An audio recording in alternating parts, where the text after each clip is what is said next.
An American-owned replica of a 19th century Cuban slave ship has sailed into Havana Bay on a rare trip to Cuba by a U.S. ship. The Amistad will take part in events commemorating the transatlantic slave trade. And as Michael Voss reports from Havana, it's also hoped the visit will encourage international friendship. The US-built Amistad timed its arrival to coincide with the International Day of Remembrance for victims of the slave trade.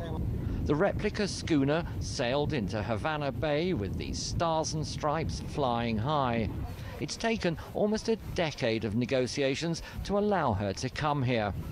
The original Amistad was scene of a famous slave revolt where African captives took control of the ship. They ended up in the United States and became a rallying cry for abolitionists, and more recently the subject of a Steven Spielberg movie. The Amistad is partly here to mark the two countries' shared shameful past, slavery.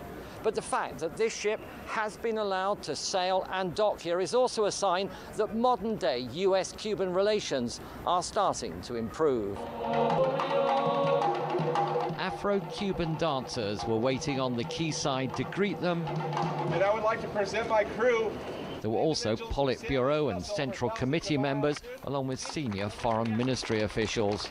We have more to benefit from the expansion of links between our two countries than what we have to lose. So we welcome the possibility of having cultural projects like this one. I don't know if there's a political significance. I think there's a very human significance in as much as everyone realizes that this is a story that unites us rather than divides us. And a neutral spot like the Amistad is a great way for people to start a conversation about the things we have in common as opposed to those things that we have that are different about ourselves. The Amistad will stay in Havana until the end of the month. Cubans will be able to come on board, looking back at their shared slave trade heritage and the legacy it leaves today. Michael Voss, BBC News, Havana.